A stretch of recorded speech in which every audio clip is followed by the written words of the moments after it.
High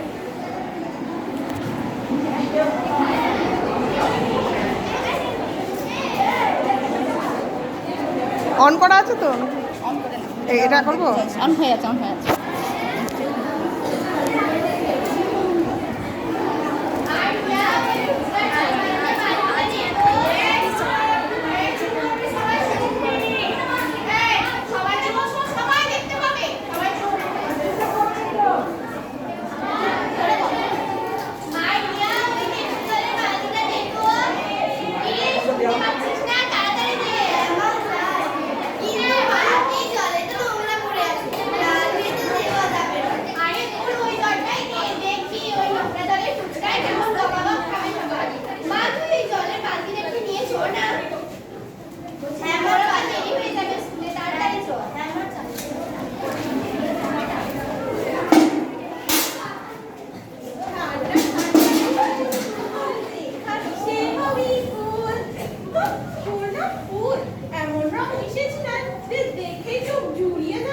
কিন্তু দাদা এরকম কি খাওয়া যাবে?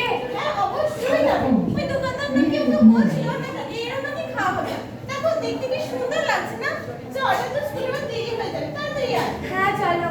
জোরে ডায়লগ জোরে বলবি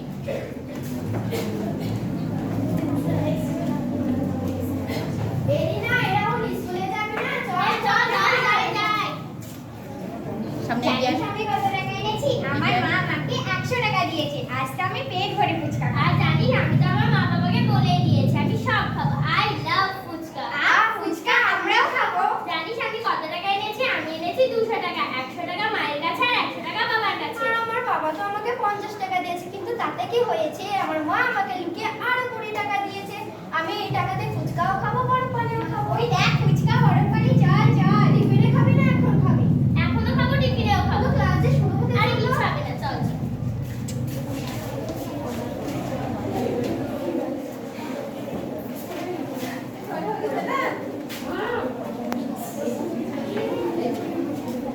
ডায়লগ জোরে আরে ম্যাডাম এখনো ক্লাসে টিফিনের ঘন্টা তো পড়ে গেছে শুনতে পারছি।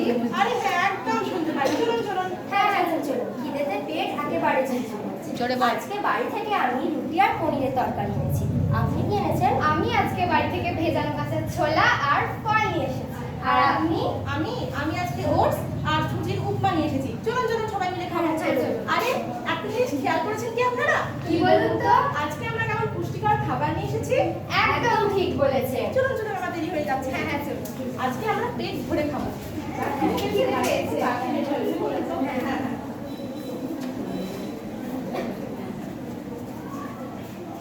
জোরে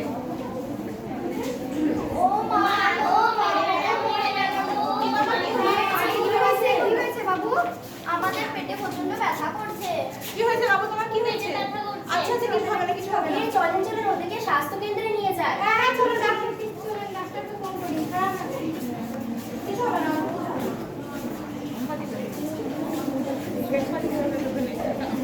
ডাক্তারবাবু দেখি কি হয়েছে?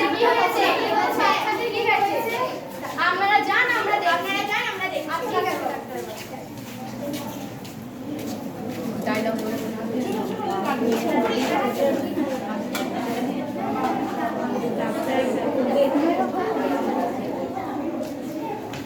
কই আমার ছেলে কই রাহুল কই কি হয়েছে?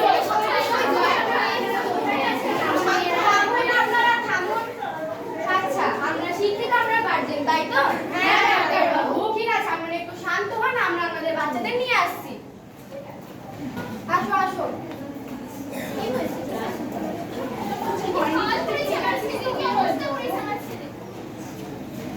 এই যে ম্যাডাম আপনারা মিড ডে মিলে কি খাওয়ান বলুন তো? আমার সুস্থ ভালো ছেলেটাকে অসুস্থ করে ছাড়লেন। আমার সুস্থ ভালো ছিল কি হাল করেছেন আমার ছেলে? স্কুল আসার আগে আমার ছেলে কত সুন্দর ছিল কত ভালো ছিল। আর সকালে আমার মেয়েকে কত শান্ত করে পাঠালাম। আর আপনারা কি হাল করেছেন আমার মেয়েকে? পুরো কালো করে দিয়েছেন মুখটা।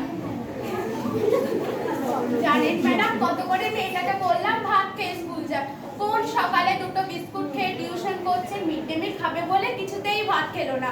আর এখন দেখেন এরা মিড ডে মিল খাই আমার মেয়েটার কি হাল করেছে। প্লিজ এরকম বলবেন না, আমাদের স্কুলে মিড ডে মিল খেয়ে অসুস্থ হয়নি। তাছাড়া স্কুলে তো খুব পরিষ্কার পরিচ্ছন্নতা বজায় রেখে রান্না করা হয়। দাঁড়ান, ওদেরকে জিজ্ঞেস করুন কি খেয়েছে ওরা।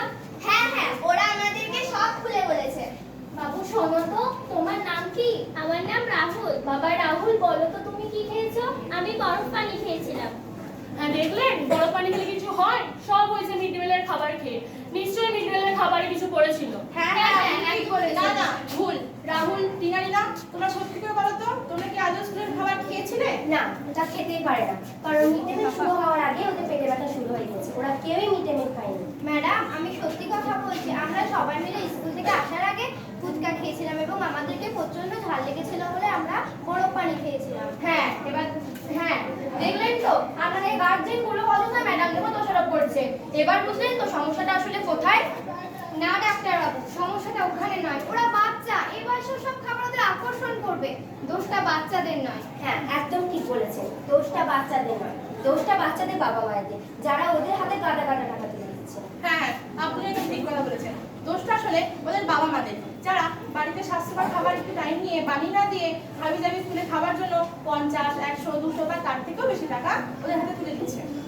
শুধুমাত্র তাই নয়, ওরা হাইজিন মেনটেন করেনি। ওদেরকে দেখে আমি যা বুঝলাম। আচ্ছা, তোমাদের বিদ্যালয়ে তো শেখানো হয় কিভাবে খাওয়ার আগে এবং খাওয়ার পরে প্রপারলি হাত ধুতে হয়, তা তোমরা কি সেটা করেছিলে? না ডাক্তার বাবু। এবার থামুন, বলবো দোষ আরেকটা দলেরও আছে। কার? দাঁড়ান দেখাচ্ছি। ওরা এখানে এলো কিভাবে? আমরা নিয়ে এসেছি, আমাদের বন্ধু অসুস্থ হয়ে পড়েছে বলে আমরা দেখতে এসেছি। দোষ যায় যারা লোভে পড়ে একটু বেশি অর্থ উপার্জনের জন্য নিজেদের ধর্মমান বিক্রি করে শিশুদের মুখে বিষ তুলে দিচ্ছে। দেখুন তো, এই বড় পানির রঙগুলো কি একটাও খাওয়ার জন্য না, কলকারখানাতে ব্যবহার করার জন্য। তাহলে অসুস্থতা হবে, তাই না? দাদা, আমি তখনই বারণ করেছিলাম ওইরকম মিশিও না। হ্যাঁ, আমার ভুল হয়েছে, আমি এইসব রঙ কোনোদিন মিশাবো না। আমি বুঝতে পারিনি যে ওদের এতটা ক্ষতি হবে। দেখুন, এই তেঁতুল তোলা জলটি এটি আদৌ খাওয়ার জন্য নয়, এই কারণে ওরা অসুস্থ হয়ে পড়েছিল। দেখলে তো মা, তখনই তোমাকে বারণ করলাম ওই নোংরা জল দিও না। হ্যাঁ, আমিও বুঝতে পারিনি ওদের অতটা ক্ষতি হয়ে যাবে, না হলে আমি কখনোই এরকম করতাম না। হ্যাঁ, আমাদের উচিত ছিল ওদেরকে বাড়ি থেকে স্বাস্থ্যকর খাবার তৈরি করে দেওয়া। হ্যাঁ, এবার থেকে আমরা ভালো সুস্থকর খাবার ওদের খাওয়াবো, আর কোনোদিন ওদের হাতে গাদা গাদা টাকা দেবো না। ওদেরকে স্বাস্থ্যকর খাবার বানিয়ে দেবো, যাতে ওরা অসুস্থ না হয়।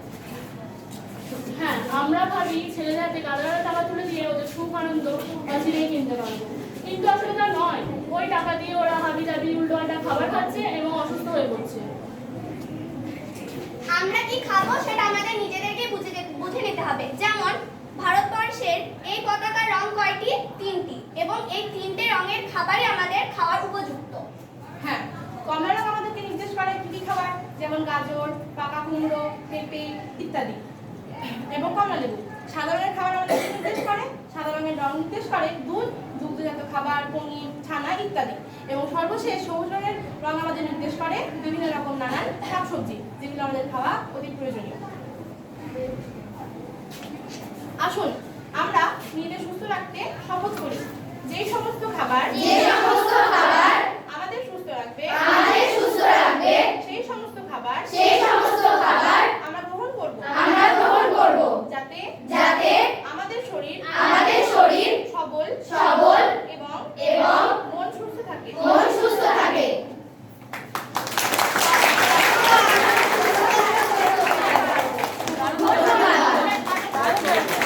দারুণ দারুণ, আমি হাত তালে দিতে পারছি না।